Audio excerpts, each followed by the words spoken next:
Scorpio, hi. Welcome to Mystic Queen PH. Titinan natin kung ano yung sitwasyon ninyo 1 year from now. From the time na mapanood nyo ang reading na to.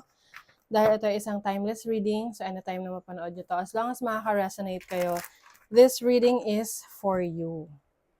Ayan, so if you are interested in private readings, meron tayong link sa description at sa pinned comment. Pakicheck nyo na lang kung gusto nyo mag-book for a private reading. And let's see. Tingnan natin. 1 year from now. Kumusta ang mga Scorpio? 1 year from now.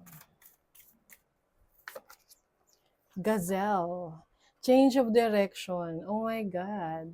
May pagbabago ng plano, pagbabago ng path na direction na tinatahak ninyo. Pwedeng pagbabago ng trabaho, pagbabago ng jowa, or ng priorities, no? So, may change of direction. Or maaring mas magiging flexible kayo. Mas marami na kayong kayang gawin. Mas marami na kayong kayang i-offer. Let's see what else. You have rainbow. Wow, ang ganda nitong rainbow kasi this is about fortune after difficulty.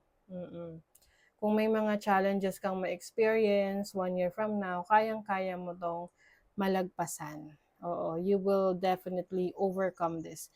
And this rainbow is about new opportunities, new beginnings that will bring abundance in your life. Oh, merong baka merong itong babaguhin mo, no, pagbabago ng direction na tatahakin mo. This will bring you abundance. You have wolf. Wolf is about awakening your wildness. Oh, parang magigising ka. Magigising ang natutulog mong kamalayan. So, pwedeng awakening to, spiritual awakening for you. And this is also about, yung na-awaken yung pagiging assertive mo. No, pagiging malakas mo. Maaring meron kang marirealize or madidiscover pa sa sarili mo ng mga bagay na kaya mong gawin. You are going to be more wiser. And alam mo ngayon yung purpose mo sa buhay. So, I feel like this is discovering your destiny. You will be able to discover your destiny and your life's purpose. Wow. Okay, let's see your overall energy. 1 year from now, overall energy ng mga Scorpio. You have the Knight of Pentacles. This is slow and steady, no? Mas okay na to kaysa walang nangyayaring improvement. So for some of you, pwedeng kayo ay yung pwedeng magre-relocate, tapos dun sa relocation na yon, magtatagal na kayo doon. So pwedeng lilipat kayo ng bahay, mas magtatagal kayo doon, no? Kumbaga parang i-ground nyo na yung sarili nyo doon. Or pwedeng trabaho, no? Or a new may bagong career path. And this is also stability in your finances. Let's say your possible challenge, okay? The Three of Pentacles. Siguro yung iba sa inyo, pagdating sa trabaho sa ibang tao, nagiging challenge yun sa inyo, na parang mas gusto nyo na you are on your own, na walang nakikialam, no? Yung parang mas nagiging functional ka sa pagtatrabaho, mas nagiging effective ka sa trabaho mo kapag ikaw lang at wala kang kasama or ka-collaborate, no? But of course, you have to challenge yourself din na to work with others kasi you'll never know kung kailan mo rin kakailanganin yung tulong ng ibang tao. Let's see your opportunity. Four of Pentacles. Financial stability is your opportunity. Kung ikaw ay nag-iipon, mas marami kang may ipon 1 year from now. Pwede ring meron kang opportunity to buy a new property, no? Bagong bahay, pwedeng bagong sasakyan, lupa. Oo. So I think isa rin 'yan sa nagbabago na decision mo. Siguro meron kang ibang plano, tapos 1 year from now, nagbago yon na mas gusto mong maging settled sa isang lugar kesa pa lipat-lipat or pabago-bago ng places, ng trabaho, ng business. So, gusto mo ngayon mas may foundation. Okay? Let's see your blessing. What's the blessing? You have the Six of Pentacles. As a blessing, maganda rin to kasi this is about balance, harmony in your finances. So, ibig sabihin yan kung ano yung pangangailangan mo, no? Ibibigay sa'yo. It will be provided sa'yo. Kung kailangan mo ng tulong, merong tutulong sa'yo. And you also have more than enough para makatulong rin sa iba. Okay? So, this is giving and taking. You'll be able to help others, no? You're going to be a blessing rin sa iba. Let's see. I think mas marami kang matutulungan. Yan yung blessing mo. Ikaw yung blessing ng ibang tao. At kung ikaw ay blessing sa kanila, di mas lalo kang ibibless. Money, career, finances for Scorpio. History. So, meron kang career or business na babalikan. Oo.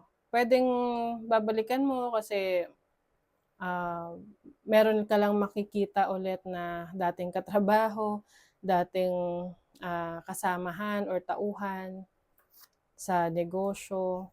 Or maaari rin talagang susubukan mo ulit yung mga bagay na isinantabi mo. Oo. Na hindi mo binigyan ng attention before. Trabaho, business, career, opportunity, may potential.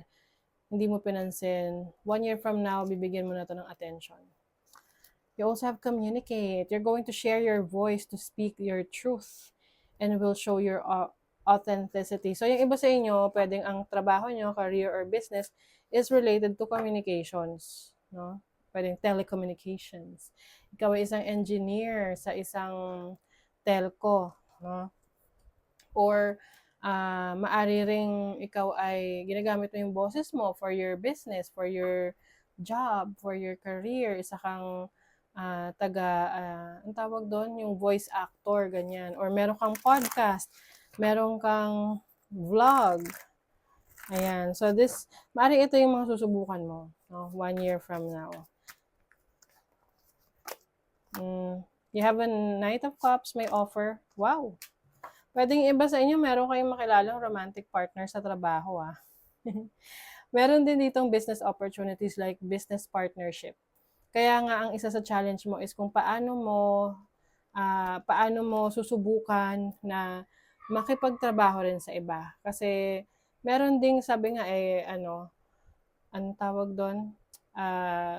Two heads are better than one. O, diba? So, maaring mas maraming ideas ka, meron ring ideas yung business partner mo. So, you can make something great, no? Or even better. Yan. So, some of you, business partnership to. Or pwedeng yung romantic partner ninyo, meron kayo mismo papasukin yung negosyo together. So, another source of income yan. Let's see your love life. You have chemistry, open-minded, and trapped. Okay. So, if you are single, there is a possibility na meron kang makilala na medyo nasa complicated situation, no? Pwedeng may asawa na, or may sabit, pwedeng hindi sila magkasama, pero ang tawag doon, kasal pa rin, ganon. So, kahit na may chemistry kayo ng person na to, you have to consider yung complication ng pinapasok mo, no? Kasi trap siya, Oo. So, yung iba naman, siguro papasok pa rin sa relationship na yan. So, but if you are already in a relationship, I think, mas bibigyan mo ng, parang, mas magiging maluwag ka dun sa person mo. Na, baka, isa sa nagiging problema ninyo is, yung, masyado kayong stricto sa isa't isa. Pag ganun, hindi nag-grow yung relationship. Kasi, yung sabihin, wala kayong tiwala sa isa't isa. So, maaaring mas magtitiwala kayo sa isa't isa. Yes, meron kayong babaguhin. Na, dati yung fina-follow na, parang, rules ninyo sa relationship. At, maaaring mas magiging open-minded kayo sa partner ninyo, sa relationship ninyo, na may mga bagay na kailangan ring mag-improve, magbago sa dynamics ng relationship ninyo. Let outward deeds and words match inner feelings. Yes, this is authenticity. Pagpapakatotoo sa sarili mo. Na kung ano yung sinasabi mo, parang practice what you preach, 'di ba? If you are, kung meron kang mga, ah, may mga pananaw ka sa buhay, kailangan ganun din yung pinapakita mong action. Okay? So, that is your reading, Scorpio. Thank you so much. Bye!